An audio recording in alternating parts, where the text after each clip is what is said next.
Mr. Haggerty, Mr. Haggerty, aye.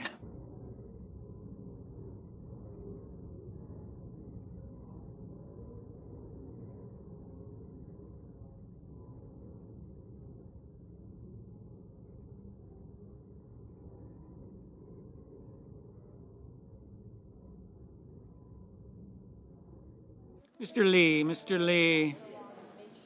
aye.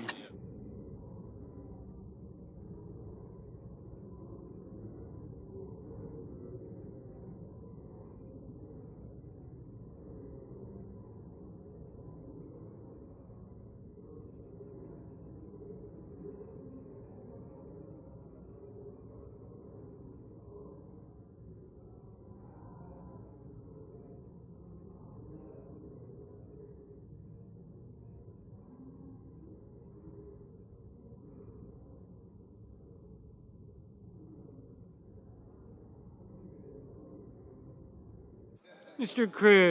Cruz, aye.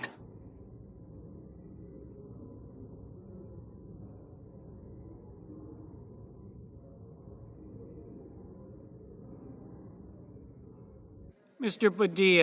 Padilla, no.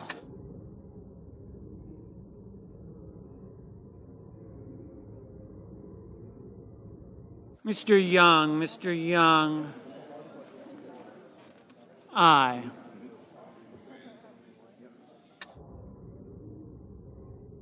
Ms. Markowski, aye.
Mr. Bennett,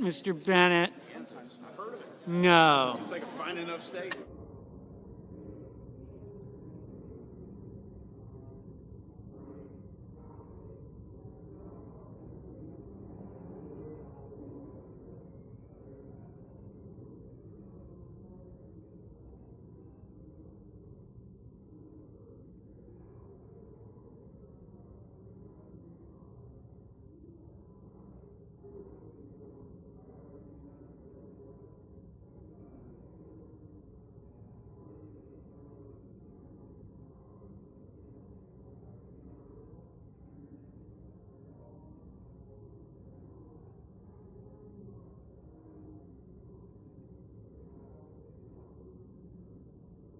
Mr. Hawley, aye.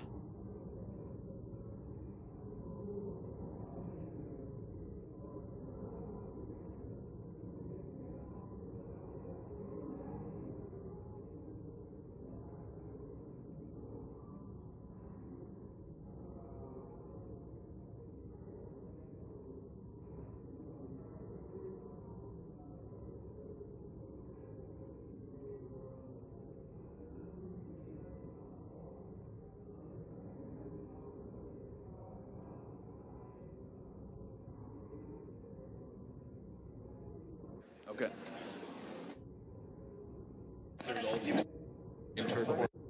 Yeas are 52, nays are 48. Nomination is confirmed. Under the previous order, the motion to reconsider is considered, made, and laid upon the table, and the President will immediately notify of the Senate's actions. Mr. President, I move Majority Leader. to waive the mandatory quorum with respect to the Kennedy nomination. Is there objection? Without objection. The clerk will report the motion to invoke cloture. Cloture motion. We, the undersigned senators, in accordance with the provisions of Rule 22 of the Standing Rules of the Senate, do hereby move to bring to a close debate on the nomination of Robert F. Kennedy, Jr. of California to be Secretary of Health and Human Services, signed by 17 senators. By unanimous consent, the mandatory quorum call has been waived. A quorum is present. The question... What you want to do? The question is it the sense of the Senate that debate on the nomination of Robert F. Kennedy, Jr. of California to be Secretary of Health and Human Services shall be brought to a close? The yeas and nays are mandatory under the rule. The clerk will call the roll. Ms. Alsobrooks, Ms. Baldwin, Mr. Banks, Mr. Barrasso. Aye.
Mr. Bennett.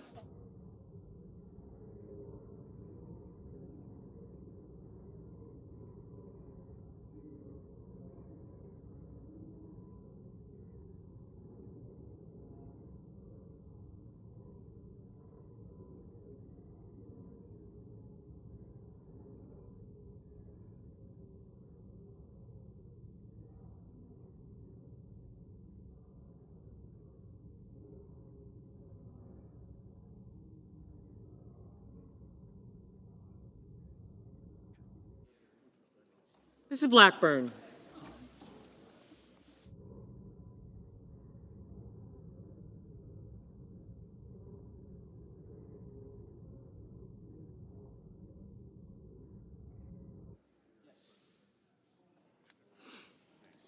Thank you.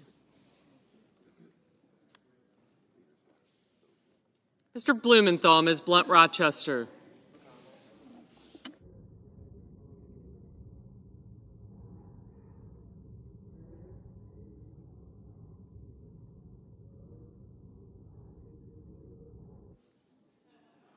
Mr. Booker, Mr. Bozeman, Mrs. Britt, Mr. Budd, Ms. Cantwell, Mrs. Capito, Mr. Cassidy, Ms. Collins, Mr. Coons,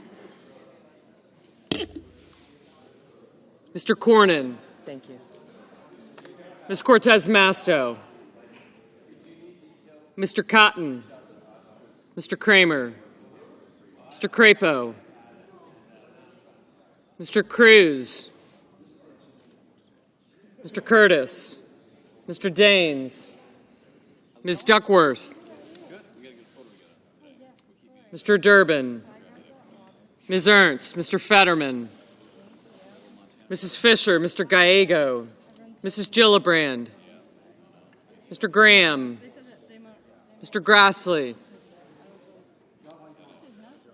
Mr. Haggerty, Ms. Hassan, Mr. Hawley,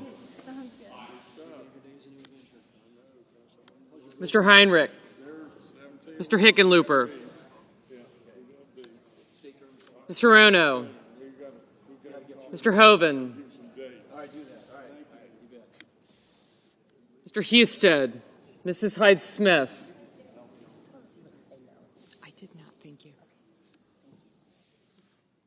Mr. Johnson, Mr. Justice, Mr. Kane. No, yes.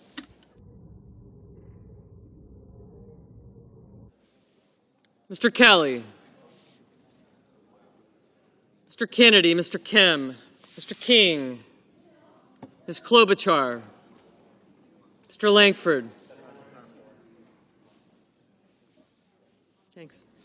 Mr. Lee, Mr. Lujan, Ms. Lummis, Mr. Markey, Mr. Marshall, Mr. McConnell, Mr. McCormick, Mr. Merkley, Mrs. Moody, Mr. Moran, Mr. Moreno, Mr. Mullen, Ms. Murkowski, Mr. Murphy, Mrs. Murray, Mr. Ossoff, Mr. Padilla, Mr. Paul, Mr. Peters, Mr. Reed, Mr. Ricketts, Mr. Risch, Ms. Rosen, Mr. Rounds, Mr. Sanders, Mr. Schatz, Mr. Schiff, Mr. Schmidt,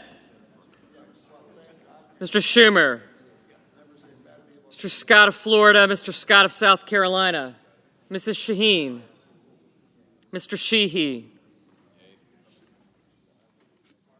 Ms. Slotkin, Ms. Smith, Mr. Sullivan, Mr. Thune, Mr. Tillis, Mr. Tuberville, Mr. Van Hollen, Mr. Warner, Mr. Warnock, Ms. Warren, Mr. Welch, Mr. Whitehouse, Mr. Wicker, Mr. Wyden, Mr. Young,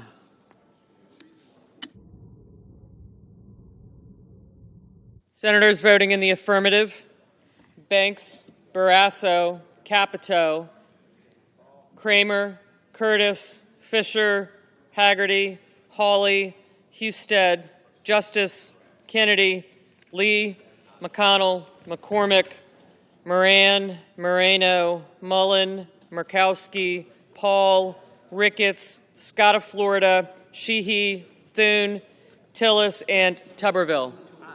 Ms. Collins, aye. Senators voting in the negative: Thank you. Also Brooks, Bennett, Blunt Rochester, Booker, Coons, Durbin, Fetterman, Gallego, Hassan, Heinrich, Kane, Kim, Lujan, Reed, Rosen, Schatz, Shaheen, Slotkin, and Smith. Mr. Cornyn, aye. Mr. Cruz, aye.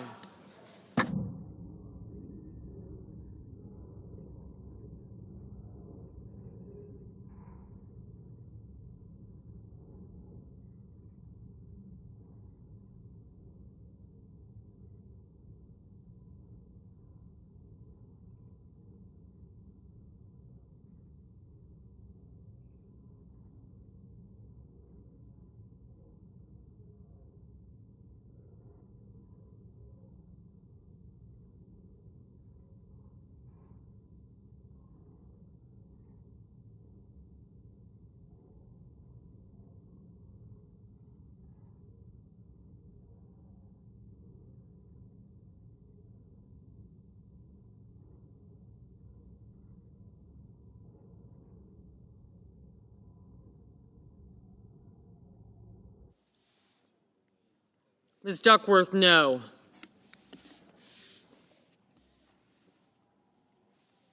Ms. Cantwell, no.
Mr. Bozeman, aye.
Ms. Cortez Masto, no.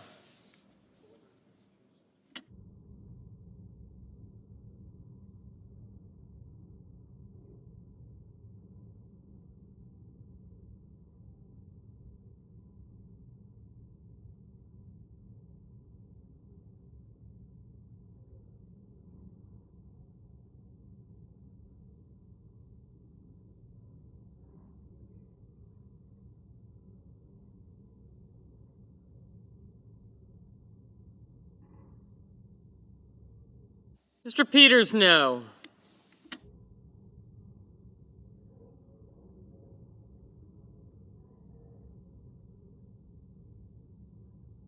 Ms. Ernst, aye.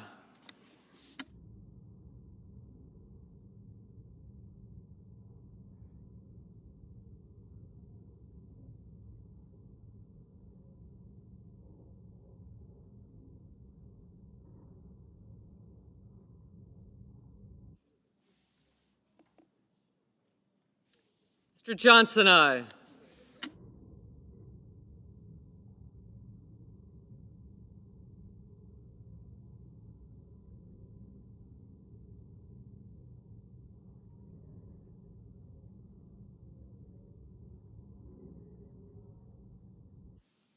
Mr. Murphy, no. Mr. Wyden, no. Mr. Cotton, aye.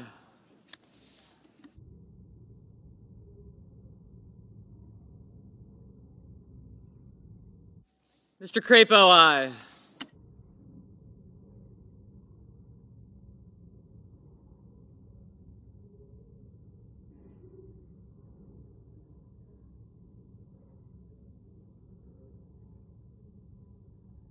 Mr. Daines, aye.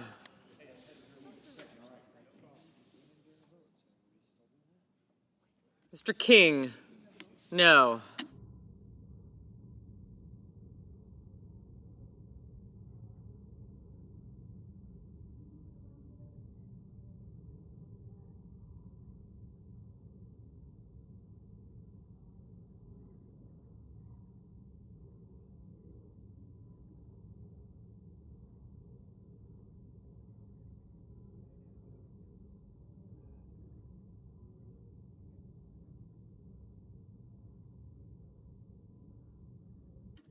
Mr. Hoven, aye. Mrs. Hyde-Smith, aye.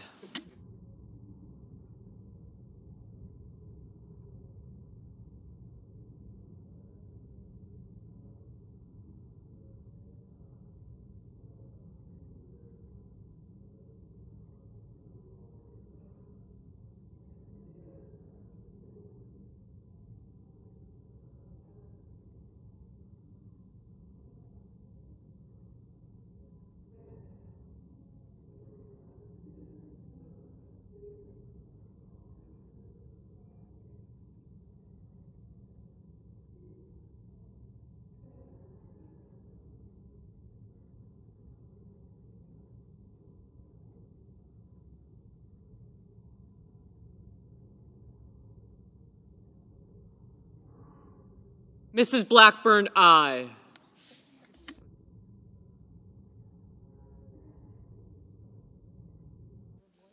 Ms. Warren, no.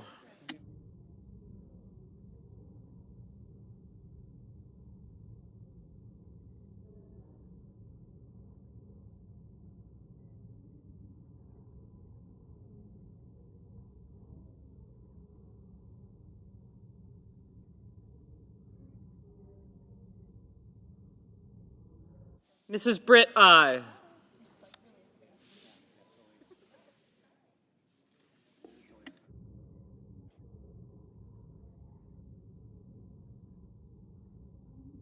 Mr. Welch, no.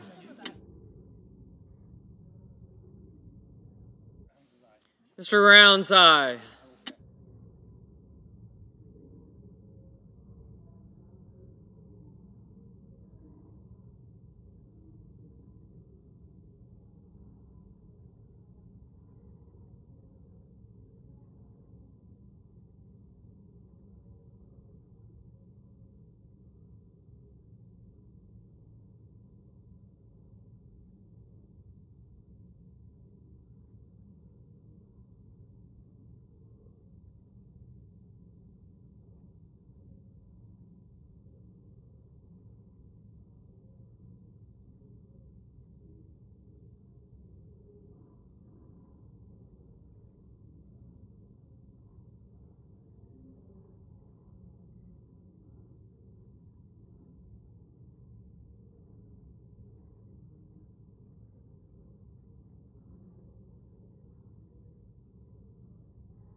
Mr. Hickenlooper, no.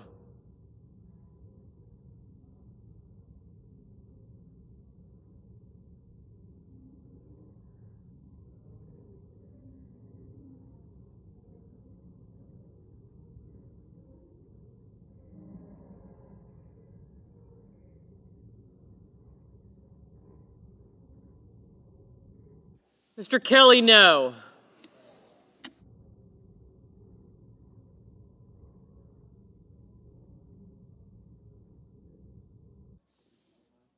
Mrs. Moody, aye.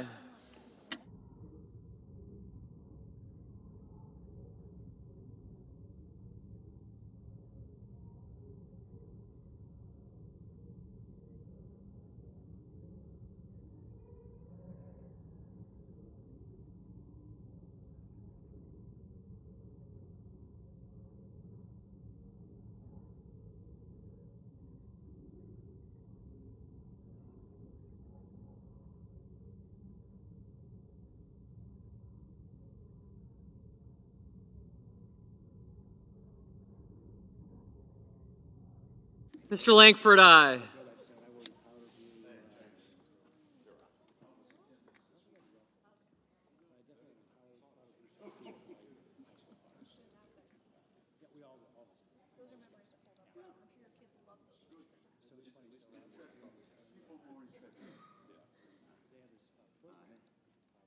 Mr. Wicker, aye. Mr. Cassidy, aye.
Mr. Warner, no.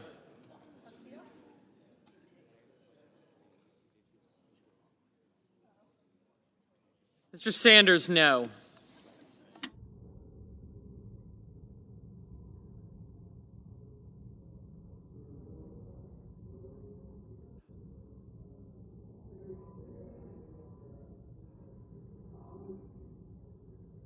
Mr. Schiff, no. Mr. Whitehouse, no. Mr. Marshall, aye.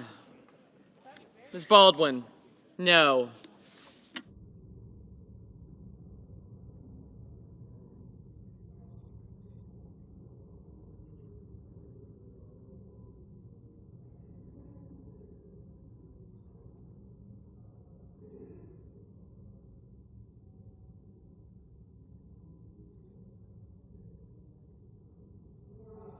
Mr. Warnock, no.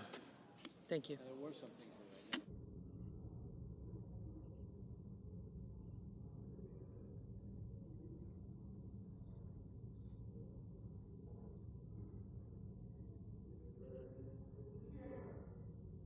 Mr. Schumer, no.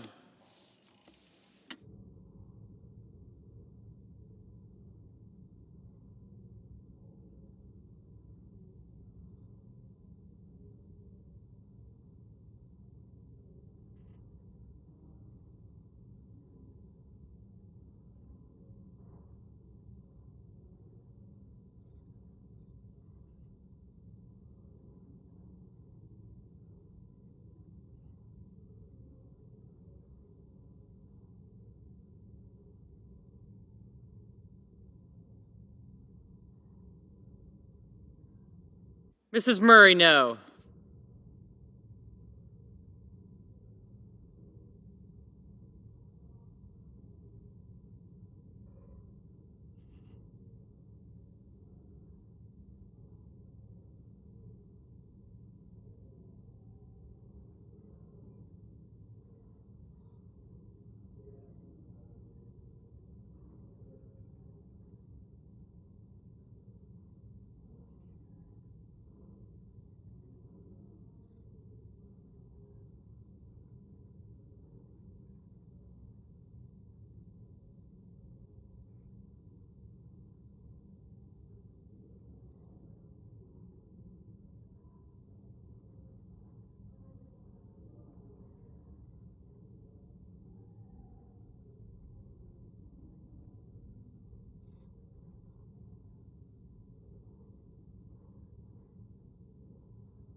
Mr. Merkley, no.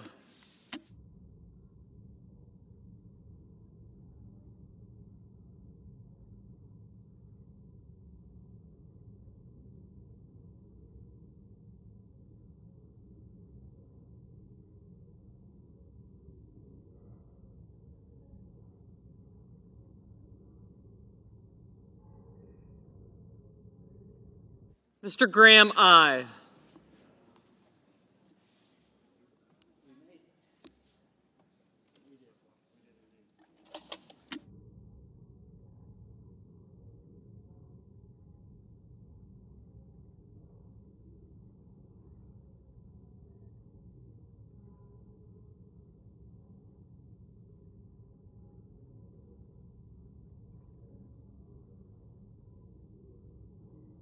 Mr. Markey, no.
Mr. Blumenthal, no.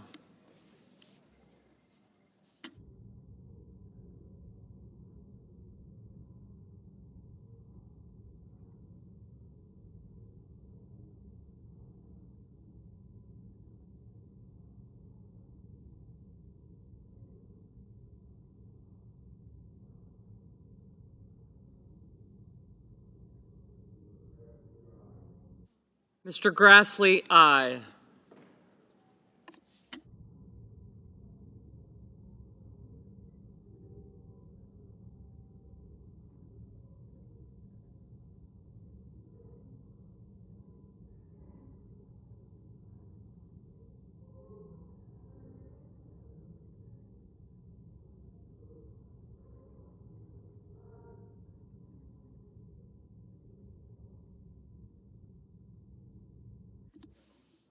Mr. Scott of South Carolina, aye.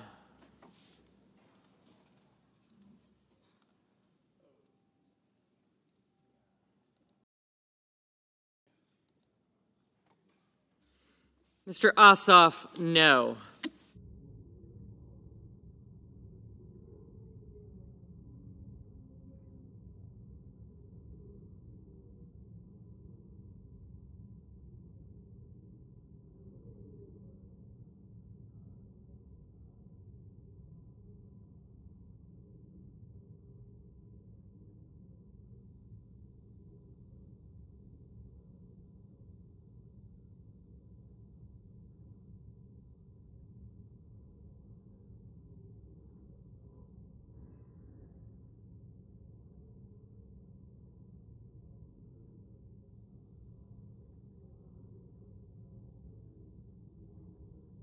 Mr. Padilla, no.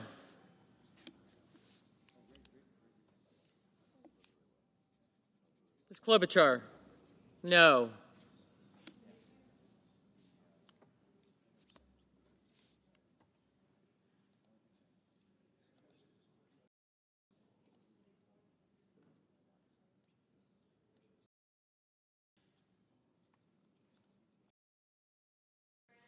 Mrs. Gillibrand, no.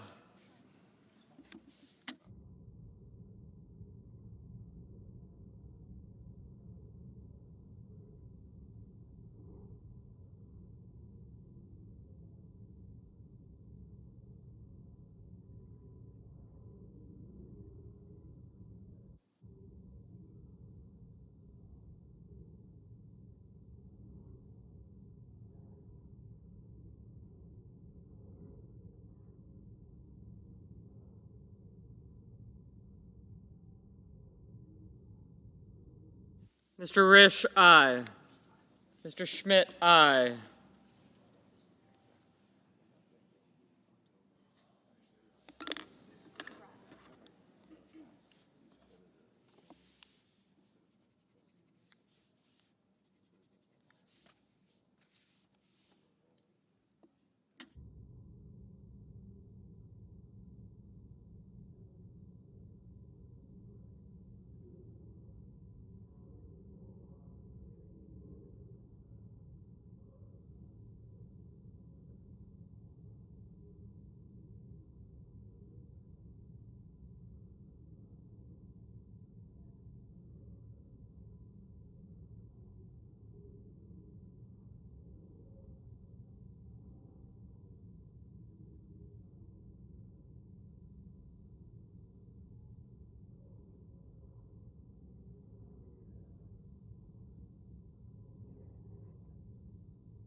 Mr. Van Hollen, no.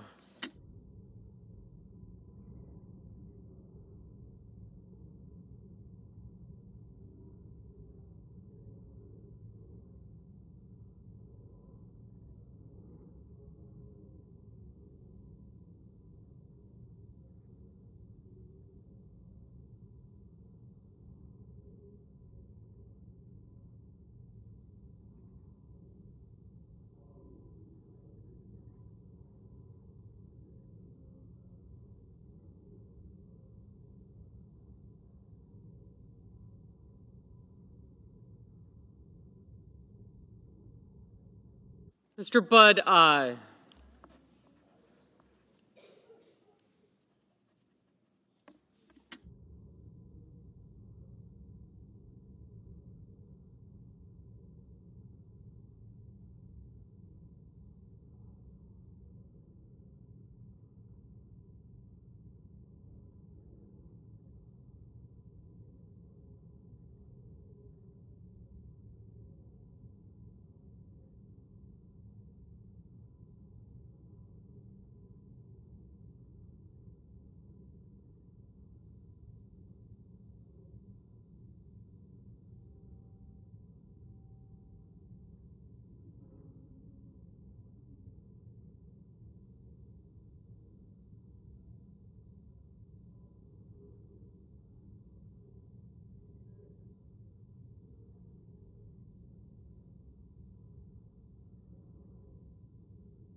Mr. Sullivan, aye.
Ms. Lummis, aye.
Mr. Young, aye.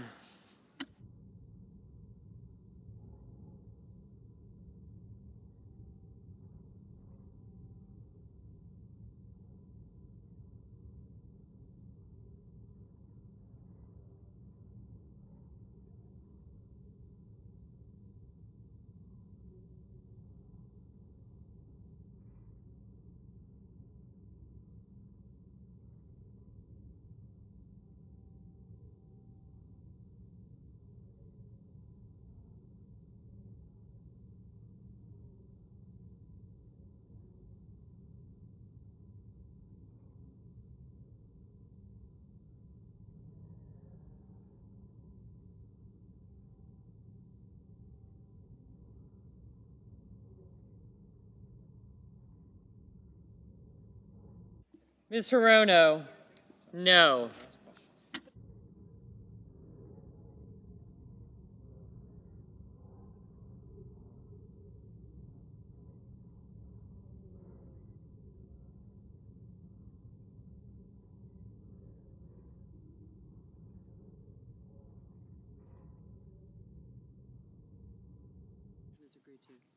On this vote, the yeas are 53, the nays are 47. The motion is agreed to. The clerk will report the nomination. Department of Health and Human Services, Robert F. Kennedy, Jr. of California to be Secretary. Mr. President, Senator from Oregon, sorry. Mr. President, as we begin this discussion that is so important to America, I thought I would just mention the conversation I had recently with a couple of young medical students who came up to me and said, you know, we know you're interested in health care and have been involved in this, and I'm so appreciative of Senator Murray, who's going to pick up on the health care issue, an area where she has very substantial experience and expertise. And I thought these medical students summed up this debate because they said, the way we see this Kennedy nomination, it's not just a vote for next week or even next year. This is a vote with enormous impact for decades because Mr. Kennedy, according to these young students, these young medical students, has a long record of essentially being anti-science. And what we're going to do in our discussion of his nomination is go into that and other issues. And suffice it to say, during his confirmation hearings, and they've been in multiple committees now, he was given ample opportunity from members on both sides of the dais to clarify his views on science and vaccines and our nation's biggest federal health programs. And we're going to, in the hours ahead, touch on each of these and why Mr. Kennedy's failure to demonstrate a basic understanding of these important issues that impact America's health make him a uniquely unqualified nominee to become our nation's chief health care officer. And in beginning my remarks, Mr. President, I wanted to say that ever since my days with the Gray Panthers, I've always felt that health care is the most important issue. If you and your loved ones don't have your health, everything just goes by the board. So that just reinforces what these young medical students were saying about the decision we're going to make in future hours with respect to Mr. Kennedy.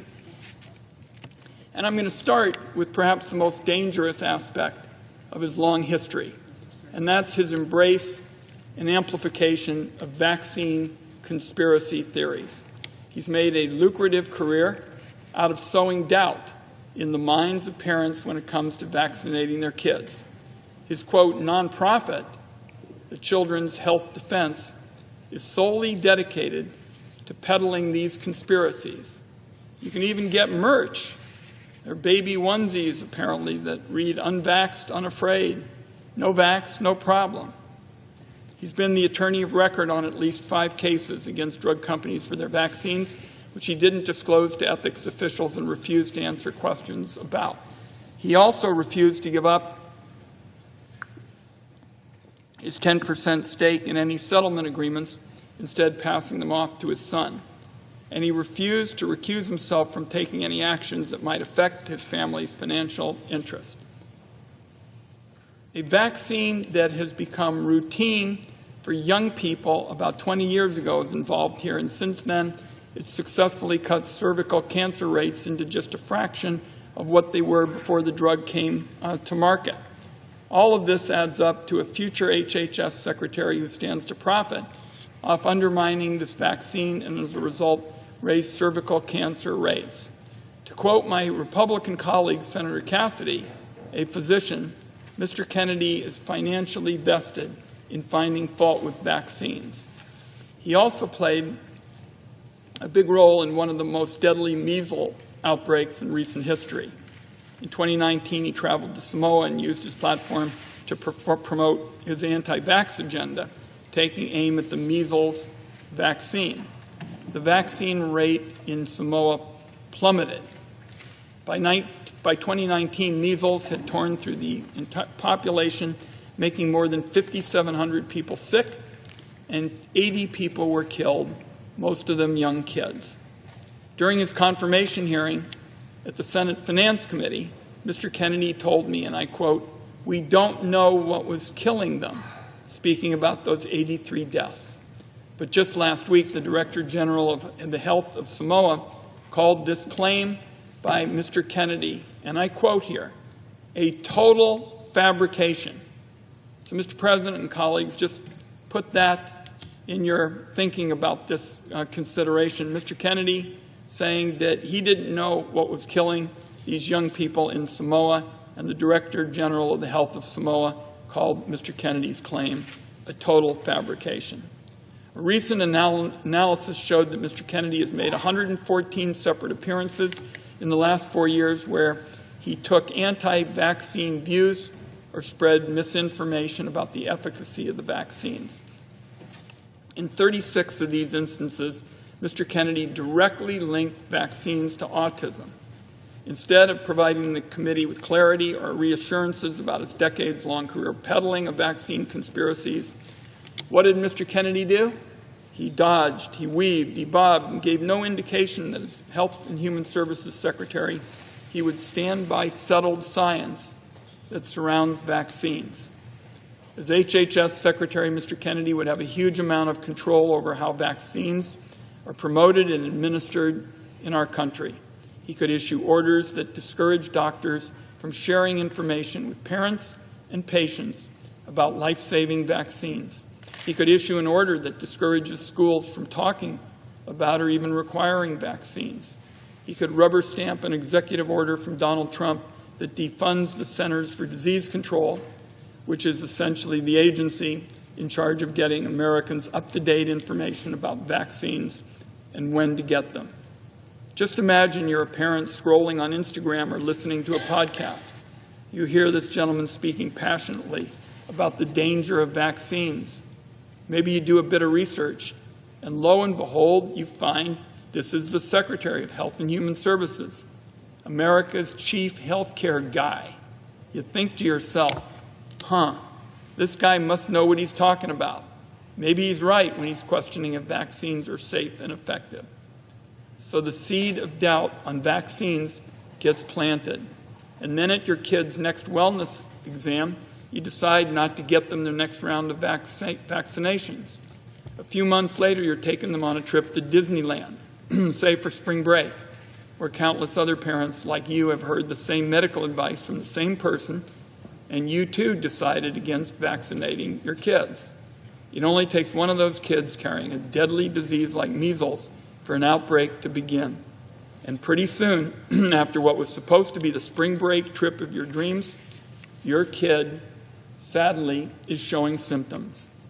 What follows then is a slew of doctor's appointments, maybe even a stay in the hospital, sleepless nights, missed days of work and school, not to mention dread and fear for your child's very well-being. Meanwhile, countless other parents around the country that went on the same trip to Disneyland are now experiencing the same exact nightmare you are. Sowing the seed of doubt in the minds of just a few people can have massive consequences for communities across the country. And it is not hypothetical. Right now, there's a measles outbreak in Texas that sickened more than a dozen kids. The number of kindergartners showing up with an exemption for required vaccinations jumped to a record high last fall. The two facts are connected, and Mr. Kennedy and his allies can take the credit for it. Now, Mr. Kennedy is fond of saying he's not making recommendations about whether parents should vaccinate their kids. He's just asking questions and giving people choices. That's a slippery tactic used by conspiracy theorists to dodge any real responsibility for their words and actions, and it's absurd coming from somebody who's about to be confirmed for a job that is entirely about making recommendations. Mr. Kennedy is also fond of saying that if somebody shows him the science to prove he's wrong, well, then he'll apologize and retract his statements. But when somebody does show him the science proves him wrong, he just brushes it aside and basically will not accept it as fact. Once again, to quote my Republican colleague Bill Cassidy directly, to improve the health of Americans or undermine it, always asking for more evidence and never accepting the evidence that's there. That's why Bill Cassidy told Mr. Kennedy he was struggling with his nomination. So even Republicans like Senator Cassidy, someone I work with frequently on the Finance Committee and respect his opinion, he knows how dangerous this guy is. And it is not hyperbole to say that when Mr. Kennedy becomes Health and Human Services Secretary, if he does, and has control over how our government rolls out vaccines or make them available, I believe kids in America will die. And when disease rates for illnesses that have effective vaccines start to rise in states across the country, and hospitalizations and death tolls mount, my Republican colleagues are going to regret voting, if they do, for Mr. Kennedy today or early this morning. And when disease rates for illnesses that have effective vaccines start to rise in states across the country and death tolls, mount, again, we will see Republicans say, this is something that could have been prevented. What else should we have done? Republicans will be responsible for every child that dies as a result of not being vaccinated because it seems they care more about staying in the good graces of Donald Trump than they do about protecting the lives of kids. Again, this is something they will regret for years to come. Now, before we turn to Senator Murray's remarks, I'd just like to touch on Mr. Kennedy's stance on reproductive choice, an area where Senator Murray has been our leader for years and years in the Senate. In the lead up to and during his failed presidential campaign, Mr. Kennedy repeatedly claimed he supported a woman's right to make her own health care decisions. Less than a year ago, in an Instagram post on June 14th last year, he stated that he supports the emerging consensus in this country that abortion should be legal up to a certain number of weeks. Fast forward to his confirmation again at the Senate Finance Committee a few weeks ago. He was pressed repeatedly by Democrats about his stance on abortion. Instead of clarifying, Mr. Kennedy defaulted to a clearly rehearsed talking point that he repeated over and over again. Quote, I agree with President Trump. Every abortion is a tragedy. While that answer doesn't give us much clarity, it's certainly telling.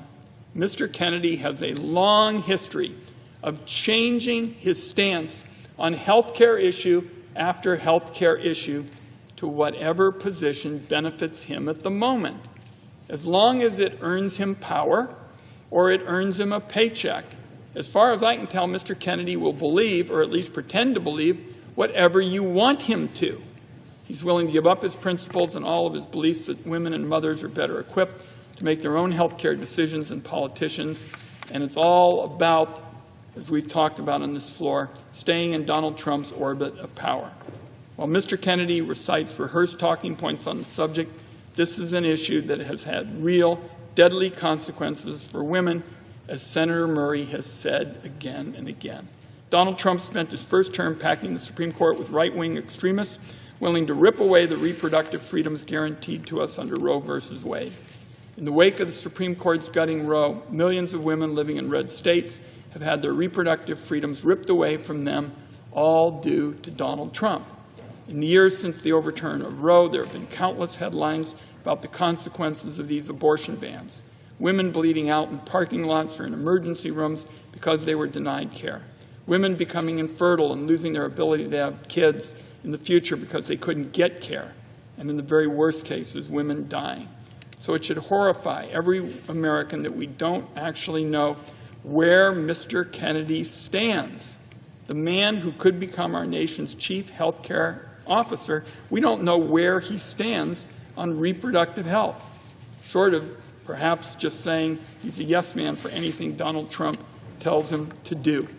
So I think at this point, Mr. President, I want to yield the floor to my friend and colleague from Washington State, because she knows so much about the challenge of ensuring that women's reproductive health services are being protected. And as Secretary of Health and Human Services, Mr. Kennedy could do so much damage to the well-being and health of women, and I'm very pleased to be able to yield the floor to her to discuss that and other pressing issues. Mr. President. Senator from Washington. Thank you, Mr. President, and thank you to my colleague from Oregon who has very clearly stated why this nominee is not someone who should be holding the title of Secretary of Health and Human Services, and I appreciate all of his work on this and his wise words. I hope everyone heeds them. Mr. President, the American people are watching now with alarm because the vast majority of people know vaccines are safe, they're effective, they are life-saving. But we are now on the verge of confirming as our nation's highest health official, a man who has spent considerable time, money, and effort undermining that basic fact. A man who has abused his platform by refusing to acknowledge the well-established science that shows that vaccines are not linked to autism. Fear about that point, fueled by RFK Jr. and others peddling misinformation, is a leading reason that parents do not get their kids vaccinated against preventable, dangerous diseases.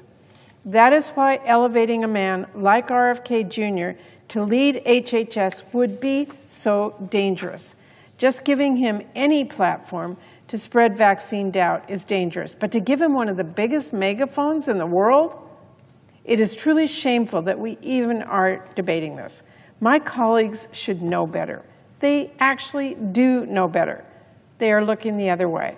They are choosing to pretend like it is in any way believable that RFK Jr. won't use his new power to do exactly the thing he has been trying to do for decades, undermine vaccines. Never mind the fact that CDC has already modified web pages with information about vaccines and other vital public health information, which a federal judge has now ordered the Trump administration to restore it. Never mind that the Trump administration is also reportedly planning widespread and significant layoffs at CDC and across HHS. This is how RFK Jr. substitutes his own beliefs for science. So when the vaccine conspiracy starts swirling and RFK Jr. turns HHS into ground zero for misinformation, I had no idea it is not going to be an excuse for confirming him, because at the Health Committee hearing, the chair pressed him repeatedly about the debunked claim that vaccines cause autism. And when RFK Jr. said he needed to see the evidence, he was shown the evidence. But to no one's surprise, he did not keep his word, admit he'd been wrong, and spread the good news that vaccines do not cause autism.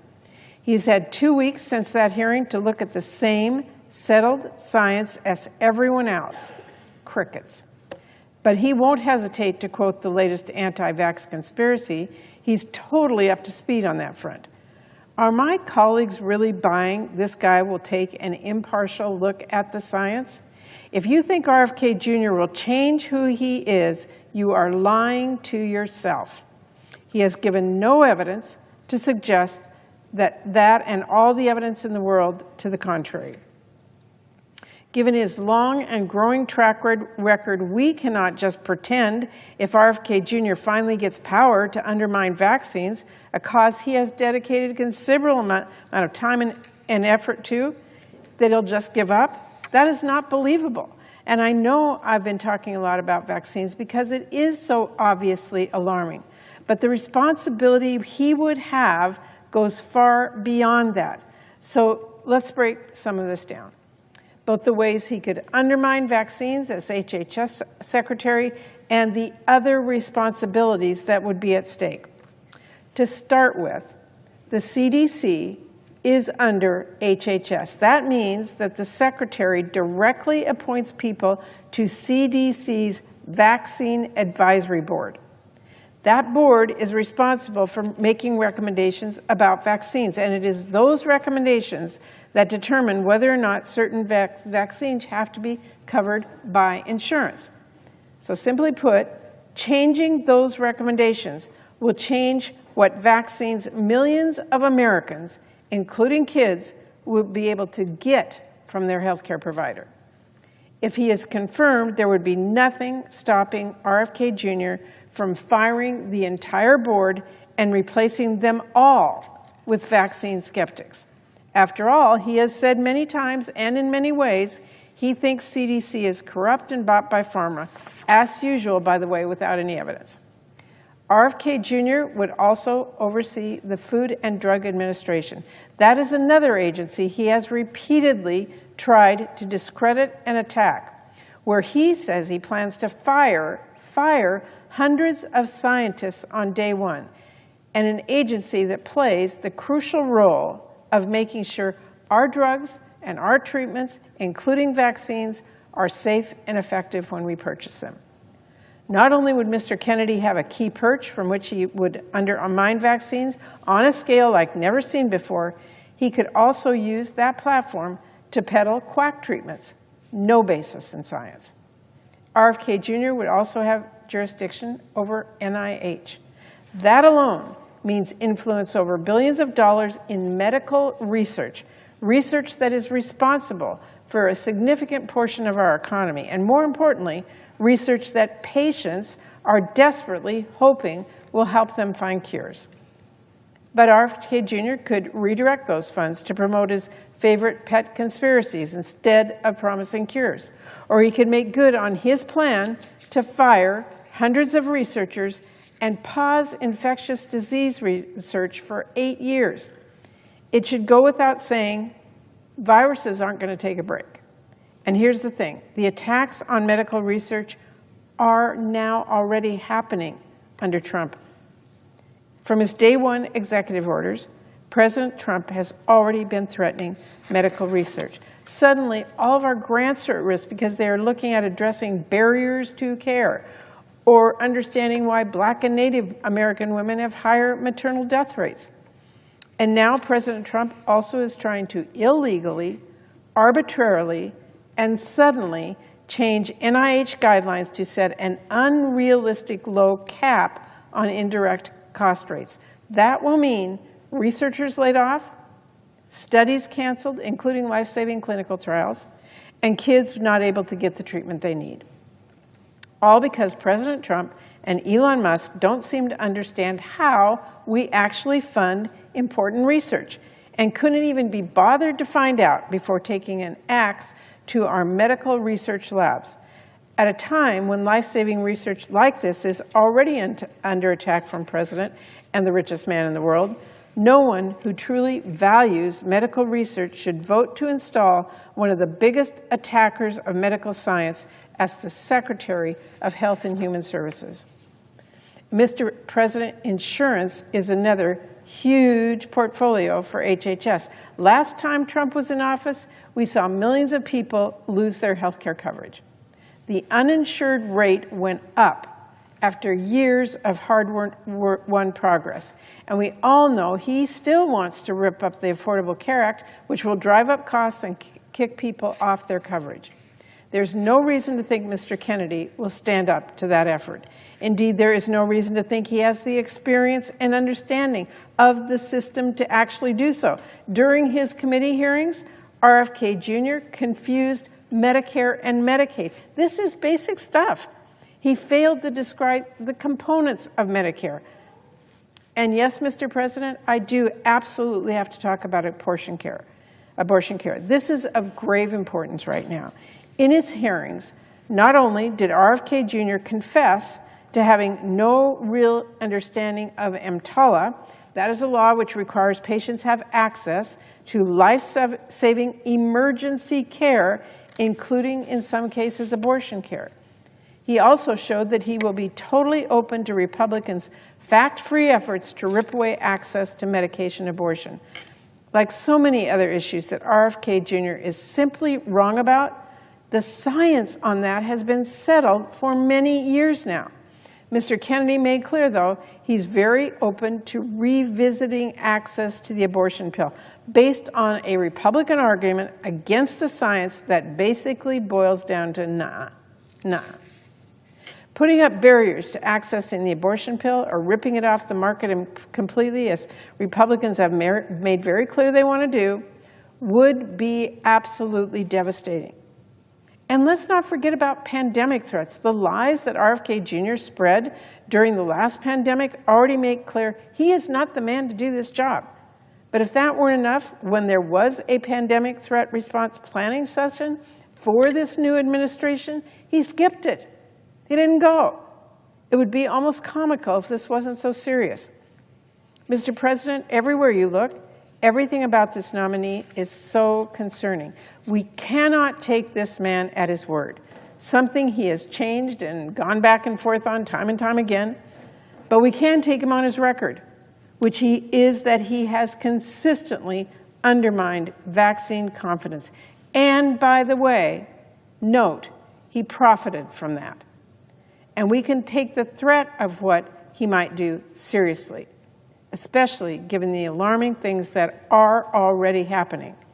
If RFK Jr. gives you his word of honor that he won't freeze research, guess what? We're already seeing the Trump administration totally upend medical research. Thanks to the Trump funding freeze, NIH hasn't issued any grants award in weeks. If RFK Jr. swears that he's not going to take down information about vaccines, he's not going to silence experts, well, don't look now. But the Trump administration has already taken down or changed CDC pages about vaccines. They have already silenced public health experts. If RFK Jr. pinky promises you that he won't undermine medical science or studies or he won't ignore global health threats, well, you might want to sit down for this, but President Trump has completely demolished our global health aid work. He has already completely demolished it. The fallout is utterly heart-wrenching. Already we know of a woman who died because the USAID-supported hospital she went to for oxygen was forced to discharge her because they got a stop work order from the Trump administration. It's not clear if she was the first death caused by Trump's complete freeze, but there is no question she will not be the last. And Mr. President, let me make a really important point here. It is not just people across the world who will be affected by this. There was a study being done on a new HIV treatment with thousands of volunteers. Study being done, already having 1,000 volunteers doing the treatment. But now, without their regular injections, which are cut off by Trump's move, there's going to be too little of the drug in their system to protect those people from HIV, but enough of the drug that if they contract HIV, it could mutate to become drug resistant. So for all the absolutely unhinged conspiracies we've heard about medical research from RFK Jr. and the like, where is the concern of this actual risk in this actual study happening right now, all because President Trump cut off foreign assistance? RFK Jr. has been silent about that risk, silent about how wrong that is. And so even as he is making these empty promises on one hand to some of our colleagues, he's already standing by as President Trump breaks them on the other hand. Oh, and here's one more. If RFK Jr. says he's going to consult you on healthcare personnel, please do not be fooled. Look, I don't know why my colleagues need me to tell them this. I like to think we have some pretty smart people around here. But this vote, RFK Jr.'s own nomination, this is your consultation on healthcare personnel, not some made-up promise for later. This is the point you have the most power. Whatever he might say, you don't get to choose who RFK Jr. will appoint to this or that. Heck, he doesn't get to choose who President Trump appoints.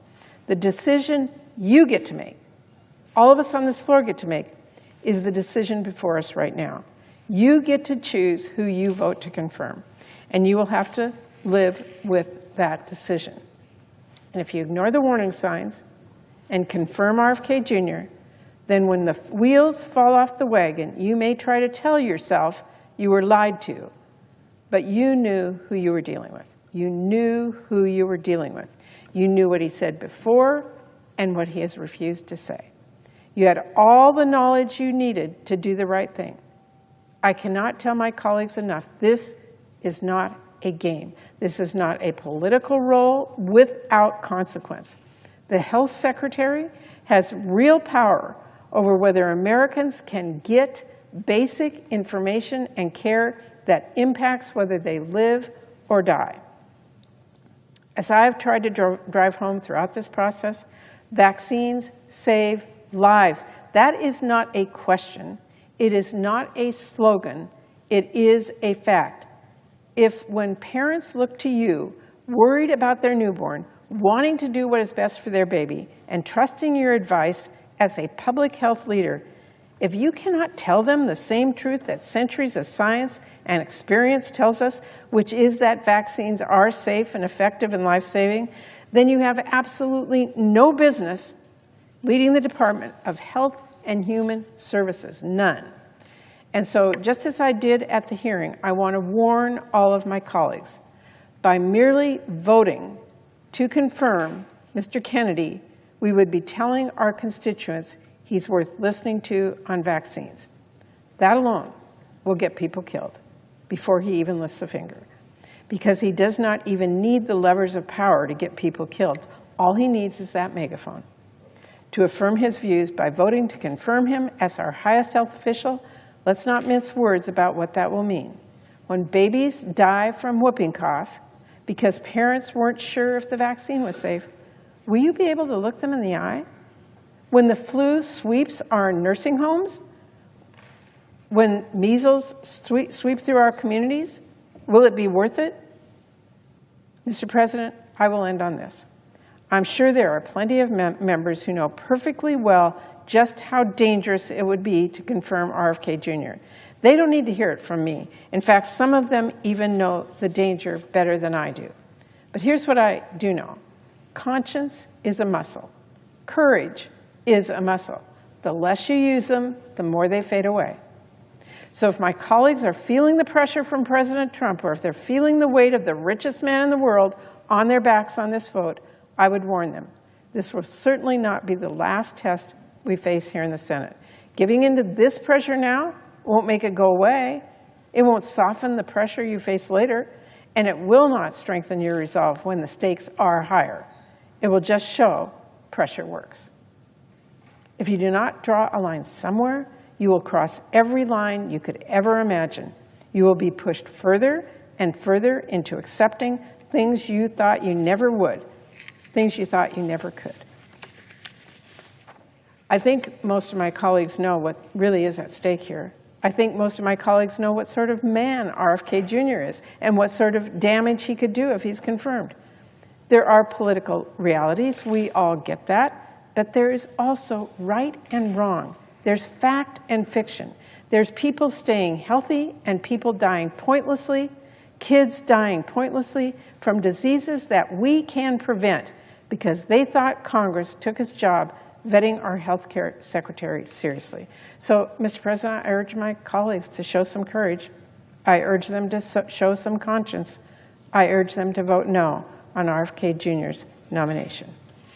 Mr. President, I yield 30 minutes of post-cloture debate time to the Democratic leader, and I yield the floor.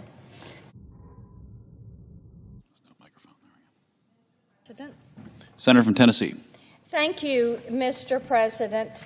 I find it so interesting how people are watching so closely to see what this administration does.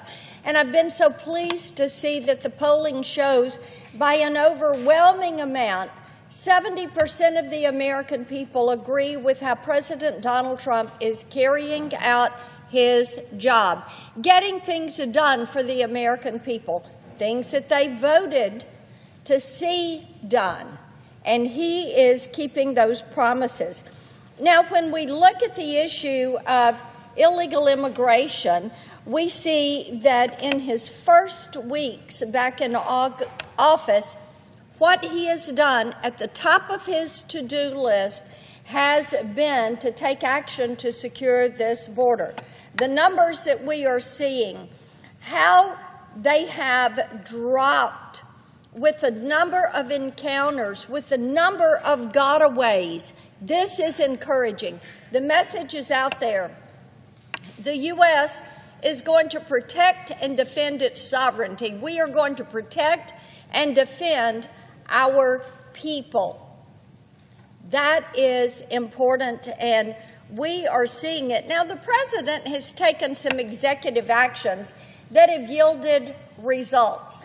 By executive order, he restored the Remain in Mexico policy.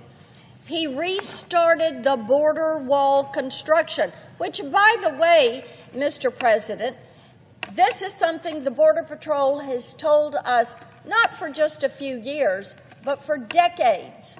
We need a border wall. That's where the phrase, build the wall, came from. It came from people that are down there every day protecting this country from harm. The president has also ended catch and release. Now, that's that practice where somebody comes across and then they get their paper that they're claiming asylum and they're told that they can go on into the country and go wherever, and there are nonprofits down there on the border, and they give them a plane ticket and food and a phone, and off they go to their desired destination at taxpayer expense.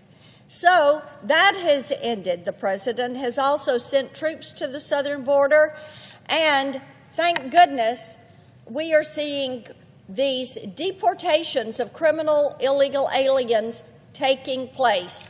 Yesterday in Nashville, we had 8 that were apprehended in a human trafficking ring. 8. 2 of them were linked to Tren de Agua. They were Tren de Agua gang members. Now, these are all things that the president is doing to make this country safe. And we have security moms all across this country, and certainly across Tennessee, that are reaching out to us and saying, keep it going.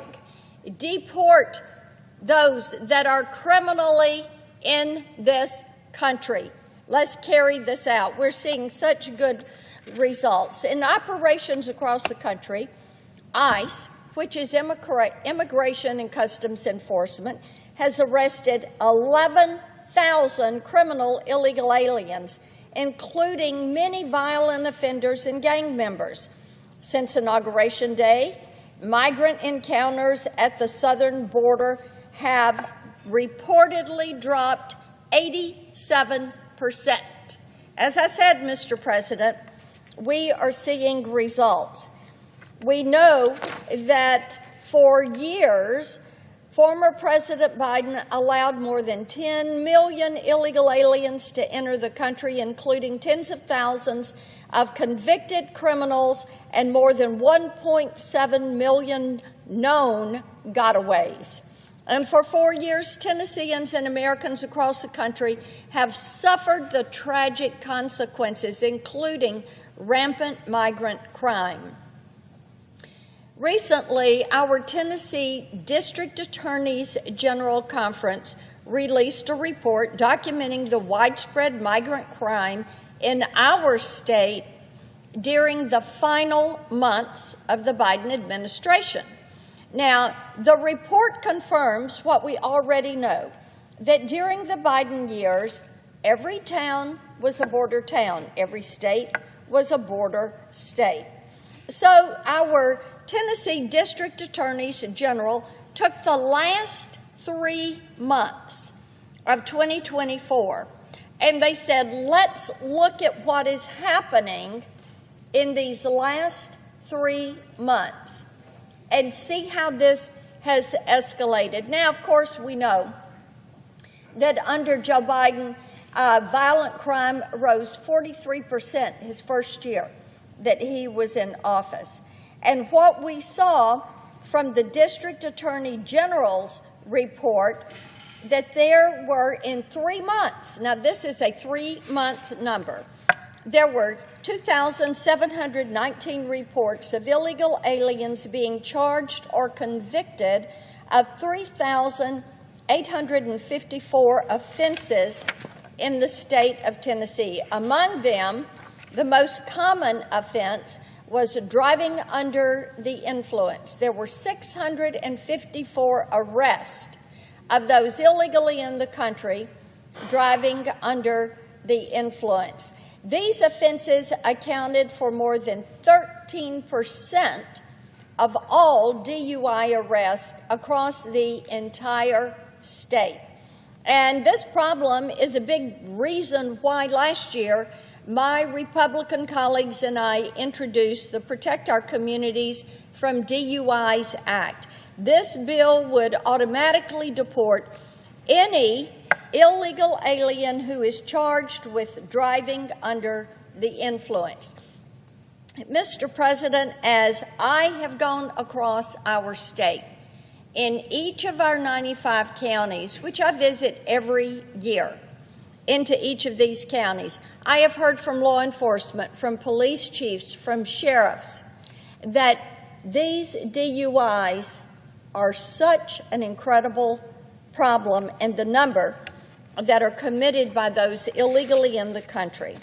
Now, over this same 3-month period, illegal aliens committed hundreds of violent, heinous crimes, 154 instances of domestic assault, 80 of aggravated assault, 21 convicted of child abuse, 9 of statutory rape, 8 of sexual exploitation of a minor, 7 of vehicular homicide, 4 of murder, 3 of rape of a child, and the list goes on and on. As I said, over 2,700 illegally in the country that were convicted of more than 3,800 crimes. Disturbingly, these numbers are likely an undercount. Only 73 of Tennessee's 95 counties reported data to the District Attorneys General Conference. Under Biden, national data showed that illegal aliens were pouring in from countries all over the world, and the Tennessee Migrant Crime Report also reflects this. There were 92 unique countries of origin from Mexico and Guatemala, Jamaica, Romania. Here's the bottom line. because of Joe Biden's open border policy that was supported by far too many of my Democratic colleagues, thousands of crimes were committed by thousands of criminal illegal aliens in the state of Tennessee over just a 3-month span. And this, my colleagues, is just one state. This is my state. But we know this is happening in communities all across this country. More than anything, the report underscores the importance of President Trump's mass deportations, which are underway. There are many ways that Congress can support these efforts. My CLEAR Act, which I've talked about many times on the floor, would ensure state and local law enforcement officials have the tools to help the federal government deport criminal illegal aliens. This is crucial, especially when you've got far-left leaders like the Chicago mayor refusing to turn over criminal illegal aliens to federal custody. Now, General Bondi is suing these sanctuary cities for allowing criminal illegal aliens who have no right to be in our great nation to harm Americans. And thank goodness she is being tough on crime. I've also introduced the Preventing Violence Against Women by Illegal Aliens Act, which would allow the deportation of illegal aliens convicted of sexual offenses or domestic violence. Any illegal alien who commits these heinous crimes should be removed from the country immediately, and I encourage all of my colleagues on each side of the aisle, support this. And my Container Act would ensure that border states like Texas have the legal authority to place temporary barriers on federal land to help stop the flow of traffickers, drugs, and criminals coming across the border. There are thousands of criminal illegal aliens residing in Tennessee and across the country. We should be using every resource at our disposal to remove them from our country. In many ways, the bills that I've mentioned would help President Trump to get the job done. I yield the floor.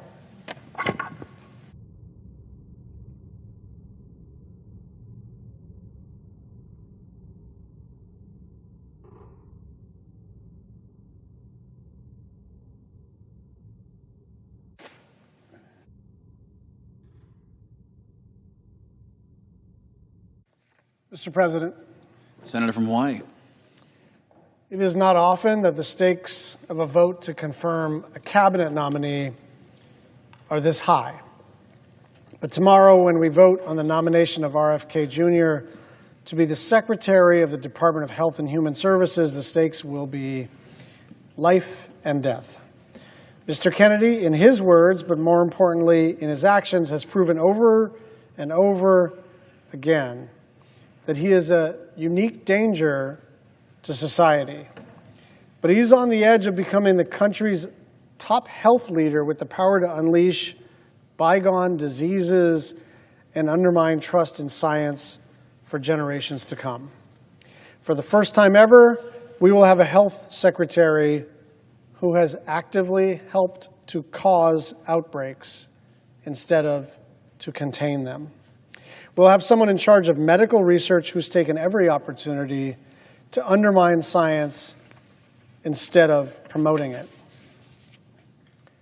We'll have someone who's never come across a crazy idea that he didn't like, whether it's that antidepressants are the cause of mass shootings or chemicals in the water are turning children gay.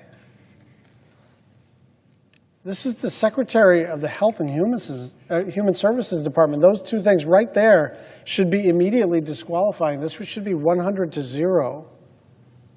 This guy used to be a Democrat. This guy was pro-choice. This guy was for clean energy. This shouldn't be a partisan issue except to say, for HHS, you need somebody who has devoted their life and hopefully has some expertise in the area of public health And it's not just that we didn't get someone who has expertise in public health. We have someone who has caused disease and death.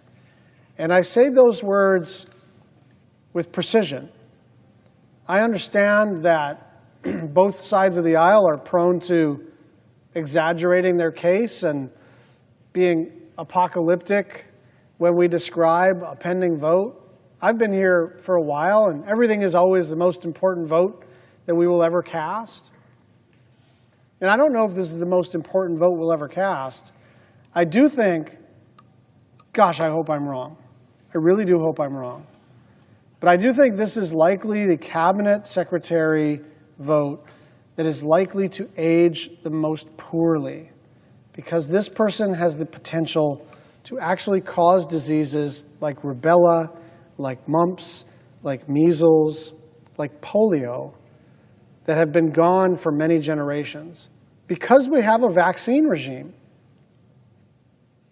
And I want to tell you what he did in Samoa. In 2019, he flew to Samoa to discourage people from taking the measles vaccine. And the reason was that he wanted to run a, quote, natural experiment to see how people would fare against the disease without protections. Now, some of you may know this. My father was the first whistleblower against the Tuskegee experiments, in which the United States Public Health Service did a similar thing. They knew that penicillin cured syphilis, and they knew that for the most part, untreated syphilis caused death. But the U.S. Public Health Service decided to divide a cohort of African American men into two parts. One would receive the medicine and be safe and be cured, and another cohort would receive a placebo and not get the life-saving cure for syphilis. And why did they do that? To, quote, observe the disease process. To observe the disease process. So when you investigate whether or not a medicine works, there's a whole process to it, right? The FDA, double-blind studies, all the rest of it. But the basic idea is you're trying to get to some level of reliability and statistical significance so that you can project out into the population what's going to work and what's not. Now, the sick in the head way to do this is to say you can't achieve statistical significance until you just let a bunch of people get sick and figure out what happens. The United States Congress, led by someone with whom I served for a couple of years, Tom Harkin, when they found out about the Tuskegee experiments, made a law against the U.S. Public Health Service ever doing that again because it's immoral. It's bad science, sure. But more than that, it treated these African American men as if they were worth experimenting on, as if this category of human beings in the United States were expendable for scientific research purposes, and that's exactly what happened in Samoa. That is exactly what happened in Samoa. 6,000 people got the measles. 83 people died. 79 of them were kids.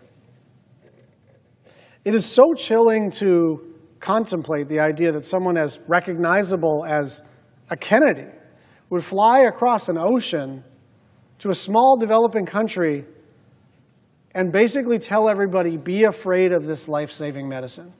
And it's not like he did that once and said, I'm sorry, I misunderstood, or I'm being misunderstood. This dude actually sells onesies on his website saying, I think it's like unvaxxed and unafraid, for a little baby. This guy has views that are out of the mainstream of, I would guess, 99 out of 100 United States senators. And I do understand the pressure that some of my colleagues are facing. They're being told, if you vote against one Trump nominee, you will be primaried. So that's not a small amount of pressure. But this one, I just promise you, it's not going to age well.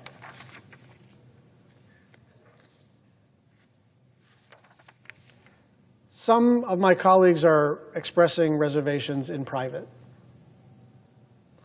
And I think that's better than not expressing any reservations at all. And some of them are getting private assurances from Mr. Kennedy that he does not, in fact, hate all vaccines. He just wants to answer questions and all the rest of it. I am not reassured. I think this person has demonstrated over a pretty long career that he says whatever is convenient in the moment, right? This is like an unreconstructed, he's Kennedy. He was running for president in the Democratic primary, and now he's a Trump guy like 10 months later. What does that mean? It means he's got no core values, right? Like there's just no way to go from over here to over here politically in such a short period of time, except that he was offered something, and he was offered this job. And why does he want this job? Because he's got a very specific view about public health. And I just want to make one other point. The problem of our food system, right? The problem of the extent to which we subsidize ultra-processed foods that are coming from commodities that are subsidized in the Farm Bill and causing people to get increasingly diabetic and all the related health problems that happen related to that. Like, that's a really legitimate place to do some good bipartisan work. And I would love to do that. It's also not what the HHS secretary does. It's what the United States Department of Agriculture does for the most part. And it's what the Congress does. The problem is the Farm Bill. The problem is you get what you subsidize. And we are subsidizing all the corn products and all the soy products and all the sugar products that go into the lab-tested, extra delicious, extra bad for you, extra addictive stuff that is making us all, even though we're the wealthiest country in human history, a very unhealthy country. And so if that's all this guy we're working on, you can count me in. But if your idea of public health has to do with healthy food, has to do with prevention, has to do with understanding that our food system and our agricultural system and our USDA and our Farm Bill process is essentially broken, you don't actually have to purchase this kind of crazy, evil stuff. You just don't. You don't have to do it. There's lots of good people on the food system side you can work with, work for, cheer on, organize with. But this man is going around, he's not talking about the COVID vaccine. He's not talking about whether or not it's appropriate to require masks in public, where Democrats and Republicans are like still arguing about stuff like that. He's talking about stuff that, like, if you're a parent and now you don't know whether when your kid goes to school, they've reached herd immunity for stuff that is like way, way, way generations back in the rearview mirror.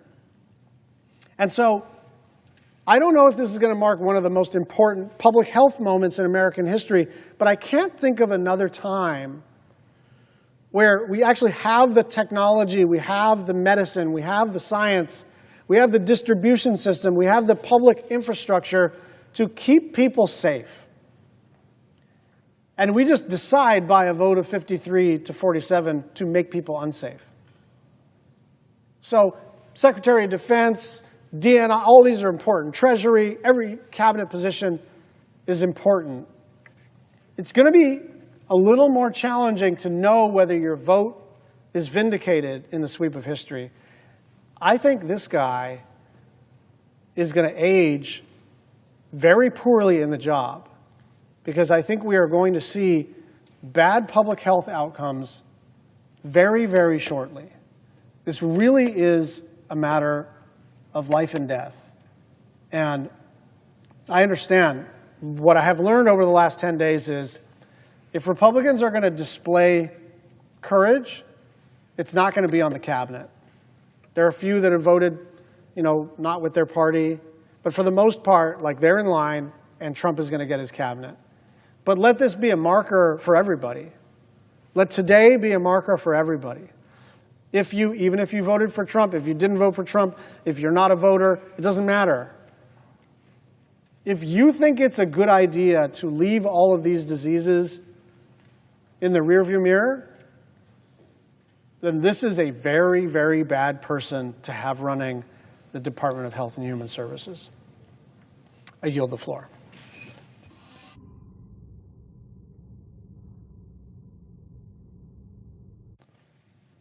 Thank you, Mr. President. 2 weeks ago, I had the Senator from opportunity. Maryland. 2 weeks ago, I had the opportunity to question Robert F. Kennedy, Jr., the President's nominee to serve as the Health and Human Services, to serve as the Secretary of Health and Human Service. I asked Mr. Kennedy, Jr., a simple question. What different vaccine schedule would you say I should have received? I asked this question because just 3 years ago, Kennedy said, and I quote, "We should not be giving black people the same vaccine schedule that's given to whites because their immune system is better than ours."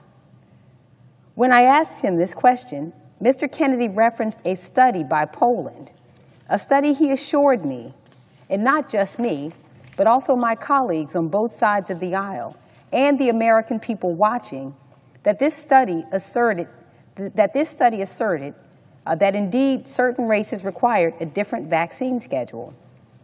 That was a lie. In fact, the study's own authors stated the data doesn't support a change in vaccine schedule based on race. Mr. Kennedy's response was damning, and his response was dangerous. And so I followed up following the hearing with a letter and with questions I wrote to Mr. Kennedy. During your testimony, you cited a series of Poland studies that underlie your claims that black people and white people should have different vaccine schedules. You ended by saying, in that hearing, you don't believe the science, the peer-reviewed studies? Well, Mr. Kennedy, I do believe in science, and I did some digging into the studies you referenced. NPR interviewed the authors of the studies you cited, medical experts with years of experience, and they universally disagreed with your assertions. In fact, Dr. Richard Kennedy of the Mayo Clinic, who was involved in a study you mentioned, made clear that the data doesn't support a change in vaccine schedule based on race.